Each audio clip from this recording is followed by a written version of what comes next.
ಇವತ್ತಿಲ್ಲಿ ಬಂದು ನಮ್ಮ ಪುನೀತ್ ಗೌಡ್ರ ಅವರಿಗೆ ಆಶೀರ್ವಾದವನ್ನು ಮಾಡಿದೆ. ಯಾಕೆಂದ್ರೆ ಪುನೀತ್ ಗೌಡ ಆತ ನಿಜವೂ ಕೂಡ ಆತನ ಏನು ತಾಲೂಕಿನ ಯುವ ಜನತಾದಳದ ಅಧ್ಯಕ್ಷ ಆದಾಗಿಂದಲೂ ಕೂಡ ಇಡೀ ತಾಲೂಕಿನಲ್ಲಿ ಒಂದು ರೀತಿ ಮುಂಚಿನ ಸಂಚಾರವನ್ನೇ ಮಾಡಿ ಎಲ್ಲ ಯುವಕರನ್ನ ಒಂದು ಕಡೆ ಕೂಡಿಸ್ತಕ್ಕಂಥ ಒಂದು ಮಾತ್ರ ಕೆಲಸವನ್ನ ನಮ್ಮ ಪುನೀತ್ ಗೌಡ ಮಾಡಿದರೆ ನಿಜವೂ ಕೂಡ ನಮ್ಮ ಪಕ್ಷದ ವತಿಯಿಂದ ಆತನ ಏನು ಒಂದು ಹುಟ್ಟಿದ ಹಬ್ಬದ ಜೊತೆಗೆ ಪಕ್ಷದ ವತಿಯಿಂದಲೂ ಕೂಡ ಆತನಿಗೆ ಒಂದು ವಿಶೇಷವಾದಂತ ಒಂದು ಅಭಿನಂದನೆಯನ್ನ ನಾವು ಇವತ್ತು ಸಲ್ಲಿಸ್ತಾ ಇದ್ದೀವಿ. ಈಗಾಗಲೇ ಒಂದು ಯುವಕರನ್ನ ಸಾಕಷ್ಟು ಒಂದೆಡೆ ಸೇರಿಸಿ ಇಡೀ ತಾಲೂಕಾದ್ಯಂತ ಆ ಒಂದು ಯುವ ಜನತಾದಳದ ಅಧ್ಯಕ್ಷನಾಗಿ ಒಬ್ಬ ನಾಯಕನಾಗಿ ಸಮರ್ಥ ಯುವ ನಾಯಕನಾಗಿ ಇವತ್ತು ಕೆಲಸವನ್ನ ಪಕ್ಷದ ಸಂಘಟನೆಯನ್ನ ಮಾಡ್ತಾ ಇರ್ತಕ್ಕಂಥದ್ದು ನಮ್ಮೆಲ್ಲರಿಗೂ ಕೂಡ ಇವತ್ತು ಇಡೀ ಒಂದು ಜಾತ್ಯತೀತ ಜನತಾದಳಕ್ಕೆ ಒಂದು ಮಹತ್ತರವಾಗ್ತಕ್ಕಂಥ ಶಕ್ತಿಯನ್ನ ಇವತ್ತು ನಮ್ಮ ಪುನೀತ್ ಗೌಡ ತಂದುಕೊಂಡಿದ್ದಾರೆ. ಒಂದು ರೀತಿ ಭವಿಷ್ಯದ ನಮ್ಮ ಆಶಾ ಕಿರಣ ಅಂತಲೂ ಕೂಡ ನಮ್ಮ ಪುನೀತ್ ಗೌಡರ ಈ ಸಂದರ್ಭದಲ್ಲಿ ಹೇಳ್ತಾ ನಿಜಕ್ಕೂ ಅದೇ ರೀತಿ ನಮ್ಮಲ್ಲಿ 2 ಬರ್ತಡೇಗಳು ಆದವು. ಇವತ್ತು ಮೊನ್ನೆ ದಿನ ನಮ್ಮ ಉಗ್ರಾಣದಾಯ್ತು, ಇವತ್ತು ನಮ್ಮ ಪುನೀತ್ ಗೌಡರು ಎರಡೂ ಕೂಡ ತಾಲೂಕಿನಲ್ಲಿ ಇವತ್ತು ಒಂದು ಮಿಂಚಿನ ಸಂಚಾರವನ್ನ ಇವತ್ತು ಪಕ್ಷಕ್ಕೆ ಇವತ್ತು ತಂದುಕೊಟ್ಟಿದ್ದಾರೆ.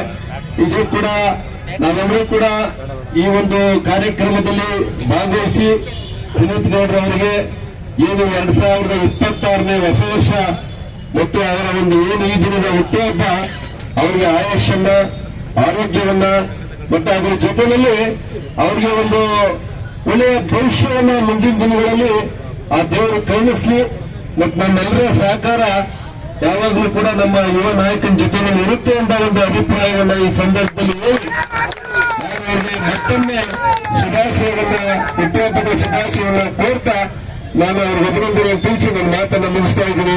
ಜೈ ಹಿಂದ್, ಜೈ ಕರ್ನಾಟಕ. ಜೆಡಿಎಸ್ ಕಾರ್ಯಕರ್ತರು ಇವತ್ತು ತುಂಬಿಸಿ ಹೋಗ್ತಾ ಇದ್ದಾರೆ. ಬ್ಯಾನರ್ಗಳಿರ್ಬೋದು, ಕಟ್ಟೌಟ್ಗಳಿರ್ಬೋದು, ಇದಕ್ಕೆಲ್ಲ ಒಂದು ಕಾರಣ ಅಂದ್ರೆ 1ನೇ ತಾರೀಕು ನಡೆದಂತ ನಮ್ಮ ಉಗ್ರೇಶಣ್ಣನ ಹುಟ್ಟುಹಬ್ಬ ಅದೇ ಸಹ ವಿಜೃಂಭಣೆಯಿಂದ ಆಯಿತು. ಅವತ್ತು ಬರಲಿಕ್ಕಾಗಲಿಲ್ಲ, ದಯವಿಟ್ಟು ಕ್ಷಮಿಸಬೇಕು. ಹುಟ್ಟುಹಬ್ಬದ ಶುಭಾಶಯಗಳನ್ನ ಮೊದಲನೇದಾಗಿ ಹೇಳ್ತಾ ಅದೇ ರೀತಿ ಇವತ್ತು ನಮ್ಮ ತಾಲೂಕಿನ ಯುವ ಜನತಾದಳದ ಅಧ್ಯಕ್ಷ ಆದಂತ ಪುನೀತ್ ಗೌಡರು ಇಡೀ ತಾಲೂಕಿನಲ್ಲಿ ಇಷ್ಟು ಕ್ರಿಯಾಶೀಲವಾಗಿ ಹುಟ್ಟುಹಬ್ಬವನ್ನ ಅರ್ಥಪೂರ್ಣವಾಗಿ ಆಚರಣೆ ಮಾಡ್ಕೊಂತ ಇರೋದಂದ್ರೆ ಪುನೀತ್ ಗೌಡರು. ನಾನೊಂದು ಪಾಂಪ್ಲೆಟ್ ಅಲ್ಲಿ ನೋಡಿದೆ ನಾನು ವಾಟ್ಸ್ಆಪ್ ಅಲ್ಲಿ.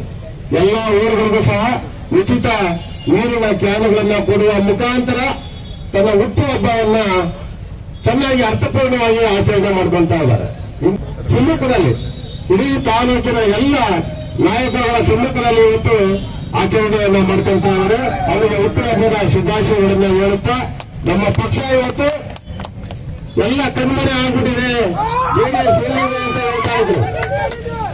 2028ಕ್ಕೆ ಹೊಸ ಅಲೆಯೊಂದಿಗೆ ಜೆಡಿಎಸ್ ಪಕ್ಷ ಸದೃಢವಾಗಿ ನಿಲ್ತಾ ಇದೆ.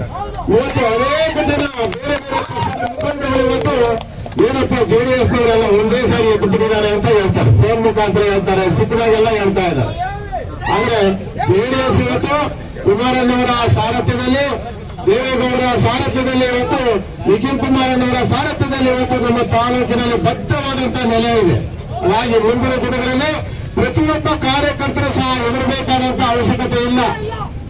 ಬೇರೆ ಯಾವುದೇ ಪಕ್ಷದ ಕಾರ್ಯಕರ್ತರು ಇರ್ಬೋದು, ನಮ್ಮ ಎಲ್ಲ ಕಾರ್ಯಕರ್ತರಿಗೆ ತಕ್ಕನಾದಂತಹ ಉತ್ತರವನ್ನ ಇವತ್ತು ಕೊಡ್ತಾರೆ. ಹಾಗಾಗಿ ಜೆಡಿಎಸ್ ಪಕ್ಷ ಇವತ್ತು ಸದೃಢವಾದಂತಹ ಪಕ್ಷ ಅಂತ ಹೇಳ್ತಾ ಇದ್ದಾರೆ. ಇನ್ನಷ್ಟು ಹೆಚ್ಚಿನ ಕಾರ್ಯಗಳನ್ನ ಮಾಡಲಿ, ಅವರ ಅಭಿಮಾನಿಗಳು ಎಲ್ಲರ ಜೊತೆ ಇವತ್ತು ಹುಟ್ಟುಹಬ್ಬವನ್ನು ಆಚರಣೆ ಮಾಡ್ಕೊಳ್ತಾ ಇದ್ದಾರೆ. ಇನ್ನು ಅನೇಕ ಹಳ್ಳಿಗಳು ಹಾಗಾಗಿ ಆಶೀರ್ವಾದವನ್ನು ಸಹ ಪಡೆದು ಮುಖಂಡರನ್ನು ಮಾತನಾಡಿದ್ದಾರೆ. ಹಾಗಾಗಿ ಹೆಚ್ಚಿನದಾಗಿ ಅವರು ಒಳ್ಳೆಯದಾಗಲಿ, ತಾಲೂಕಿನಲ್ಲಿ ಅವ್ರಿಗೆ ಅನುಕೂಲ ಆಗಲಿ ಅಂತ ಹೇಳಿ ನಾನು ಮಾತನ್ನು ಮುಗಿಸ್ತೇನೆ.